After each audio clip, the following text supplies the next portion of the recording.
High বন্ধুরা, তোমরা সবাই কেমন আছো? আমি বেশ ভালো আছি। এই যে এখন যে কাকিমাকে দেখতে পাচ্ছ, এই কাকিমা হচ্ছেন আমাদের বাড়ির একদম পাশেই থাকেন। তোমরা আগেও একটা ব্লগে এই কাকিমাকে দেখেছো। এই কাকিমা আমার ভীষণ প্রিয়, আমার মায়েরও ভীষণ প্রিয়। সুবিধা অসুবিধা বিপদে আপদে এই কাকিমা কিন্তু সব সময়ের জন্য আমাদের সাথে ঝাঁপিয়ে পড়ে। এই কারণে এই কাকিমাকে আমরা ভীষণ ভালোবাসি, আর সুবিধা অসুবিধায় আমরাও চেষ্টা করি যতটা সম্ভব কাকিমাকে সাথ দেওয়ার। আজকে এই কাকিমার বাড়িতে আমাদের নেমন্তন্ন ছিল।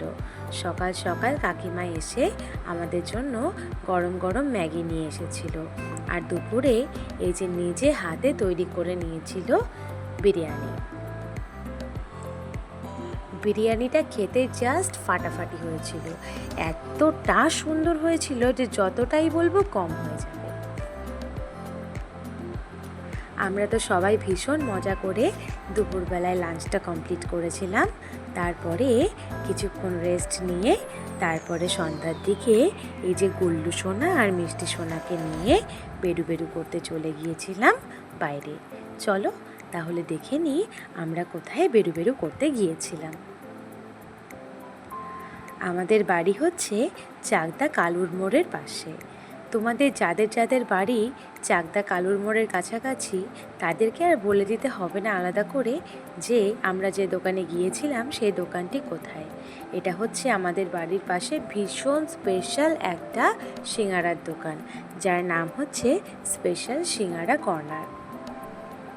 এটার টেস্ট এতটাই ইউনিক যে তোমরা যেখানেই সিঙাড়া খাও না কেন এটার মতন এত টেস্টি সিঙাড়া আর কোথাও পাবে না।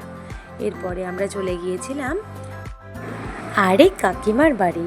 এখন যে কাকিমার বাড়িতে গিয়েছিলাম সেই কাকিমার নাম হচ্ছে পিঙ্কি।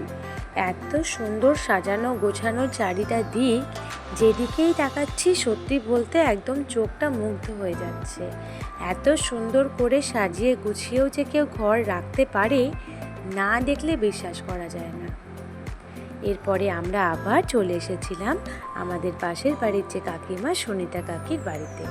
এখন যে ঘরে রয়েছি সেই ঘরে সুনিতা কাকির বাড়ির ভাড়া দেওয়া আছে, আর এখন যাদেরকে দেখছো এরা হচ্ছে সুনিতা কাকির সেই বাড়িতে ভাড়া থাকে।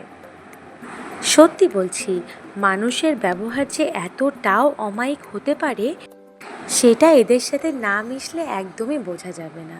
সত্যি এই বাড়ির মানুষগুলো এতটা ভালো যে মনটা একদম জুড়িয়ে যায়। এরপরে চলে এসেছিলাম আমরা সুনিতা কাকির ঘরে, আর এখন যে ভাই পরোটাটা বেলে নিচ্ছে এই ভাই হচ্ছে সুনিতা কাকির ছেলে। ও আমার থেকে অনেকটাই ছোট। আমাদের যখন আমি যে বাড়িতে থাকি সেই বাড়ি তৈরি হচ্ছিল, তখন আমি যখন আসতাম তখন এই ভাইয়ের বয়স খুব বেশি হলে 1.5 বছর মতন হবে, আর আমি তখন ক্লাস 4-এ পড়তাম। এসে আমি সবসময় ওর সাথে খেলা করতাম, আর এই সুনিতা কাকির সাথে সাজুগুজু খেলা করতাম। যখন যেরকম মনে হতো তখন সেরকমভাবেই সাজানো শুরু করে দিতাম, আর কোনো রকম বারণ না করে আমার সমস্ত অত্যাচার সহ্য করতো এই কাকিমা। দেখতে দেখতে এই পরোটাটা কিন্তু ভাজা কমপ্লিট। পরোটার সাথে ছিল চিকেন কষা, আর দুপুরে বিরিয়ানির সাথে ছিল চিকেন কষা স্যালাড। সকাল থেকে রাত অবধি পুরোটা দিনই ছিলাম আমরা এই বাড়িতে।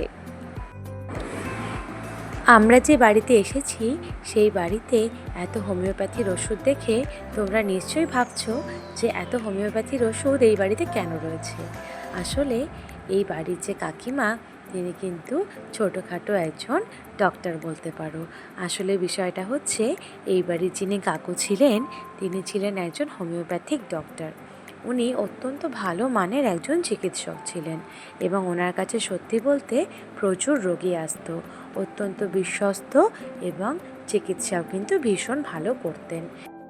কাকুর সঙ্গে থেকে থেকে এক্সপিরিয়েন্স ওয়াইজ কাকিমাও কিন্তু হোমিওপ্যাথি ট্রিটমেন্টের অনেক কিছুই জানেন। সেই কারণে কাকুর অনেক বিশ্বস্ত যারা রোগীরা রয়েছেন তারা কিন্তু এই কাকিমার থেকে ভরসার কারণে অনেকেই ওষুধ নিয়ে যান। আর কাকিমাও কিন্তু সুন্দর করে ঠিকঠাক করে তাদেরকে ওষুধও দিয়ে দেন। আর এছাড়াও এখানে একজন স্পেশাল হোমিওপ্যাথি ডক্টরও বসেন। আজকের ব্লগটা এই পর্যন্তই থাক, পরে আবার দেখা হবে নতুন আরেকটি ব্লগে। সবাই ভালো থেকো, সুস্থ থেকো।